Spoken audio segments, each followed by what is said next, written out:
For years, I tolerated my ex-husband's family out of necessity, not love. I did it for my daughters. But even before his death, the relationship was strained, to say the least. My ex-husband and I were in the middle of a divorce when he died. In a car crash. Tragic, yes.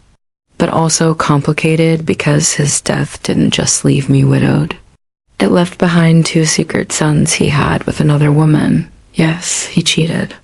And he wasn't even discreet about it. The woman he was cheating with died in the same accident, leaving behind 2 orphan boys' kids I didn't know existed until my daughters told me. They had found out first. That discovery broke them. Therapy sessions, silent dinners, nightmares, ... My daughter's world turned upside down, and somehow it was only the beginning.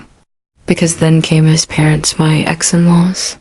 Suddenly, they wanted custody of my girls, and then had the audacity to suggest they move in with us, all while mourning their perfect son and pretending like the affair babies were just some misunderstood miracle. Yeah, no, one weekend, my youngest daughter turned 15. To celebrate, I took her and her older sister to our local weekend market. It's a charming little spot farmer selling eggs, chocolates, hand-cut meat, fresh produce. My daughter was ecstatic. I handed her a budget and told her to buy whatever her sweet tooth desired. About an hour later, just as I was starting to wonder where she was, my phone rang. She was sobbing. Mom, ... they won't let me go. These women, they're yelling at me. I dropped everything and ran my oldest daughter sprinting behind me, and there she was, my baby, cornered by 6 older women, all wagging fingers, raising voices, towering over her like a pack of vultures. They were berating her for being unchristian, for not visiting her grandparents, for refusing to bond with her poor orphan baby brothers. The kicker? These were church women, some of whom I recognized from my ex-in-law's old congregation. People who knew nothing but had opinions on everything. I stepped between them and my daughter like a lioness. Go pay for your sister's stuff, I told my eldest.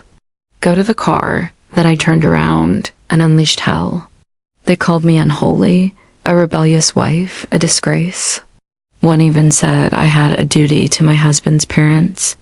I stood there, shaking with fury but holding my ground until the market security finally broke up the scene. But they didn't stop. These women followed me back to my car shouting, muttering, judging. That night, after I tucked my girls into bed and held them a little tighter, I logged online. And that's when I saw the Facebook post.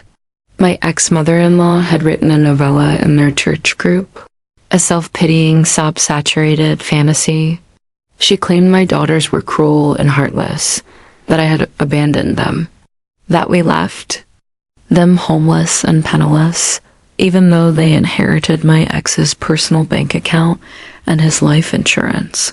But the worst part?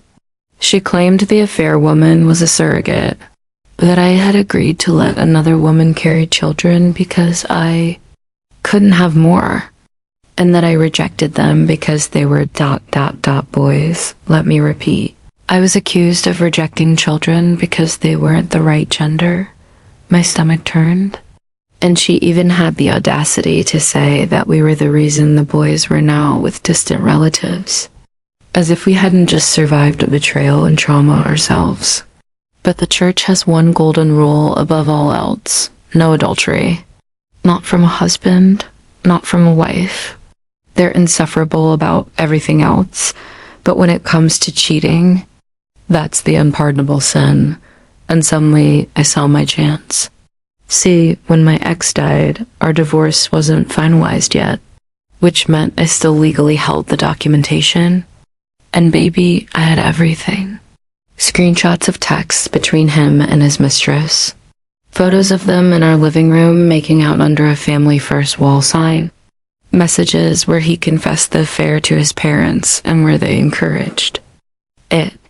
And worst of all, vile messages his parents sent to my daughters, calling them bastards, blaming them for his death, telling them they had destroyed the family.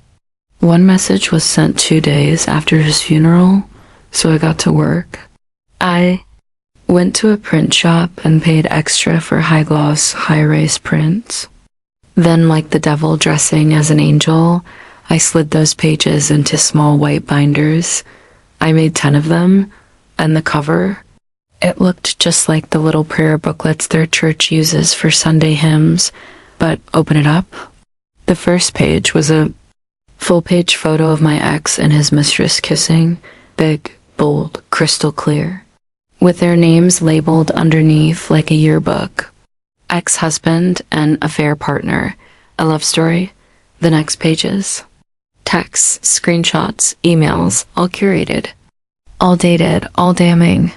Sunday morning, I dressed like nothing was wrong and took a little detour on my way to coffee. At the back of the church is a table. That's where they keep the hymn binders for people who forget theirs. Nobody checks them. Nobody asks questions. So I slipped my binders in, 1, 2, 3. By the time the opening song began, the gossip mill had exploded. I didn't need to attend the service, I just watched the Facebook group from home. And oh, did it deliver. People lost their minds. The comments were nuclear. Things like, I feel lied to. She said they were surrogate kids. She was a mistress. I prayed for these people. The pastor had to step in just to keep things civil, but the damage was done. The choir of blind supporters evaporated. But the best part, the post blaming us was deleted, and my inbox filled with apology letters. One woman even offered to tutor my daughters in math. The church sent me a letter begging me to return and heal.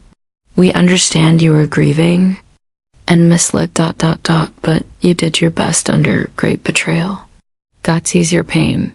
Yeah, sure. As for my ex-in-laws, shamed, humiliated, they left the church, quietly, bitterly. My ex-mother-in-law posted on her own wall about being abandoned by the community and how no one cares about the elderly. She ended it with, if only my beloved son were still alive, he would have taken care of us. Which is hilarious, because I was the breadwinner, always had been. So where are we now? The custody case is ongoing, but my daughters are stronger. The court will see those messages soon enough. My daughters? Still in therapy, still healing. But now they know.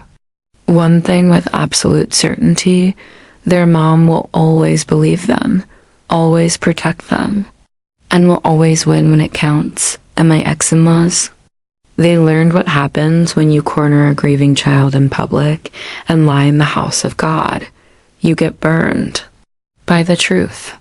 There's nothing more dangerous than someone with receipts, time, and a printer, especially when you mess with their children. Sometimes the most divine justice comes from the most earthly vengeance. If this story gave you chills, smash that like button and let us know in the comments. What's the most brutal, righteous revenge you've ever seen? And if you love watching liars get exposed, hit subscribe. We've got more true stories coming your way every week.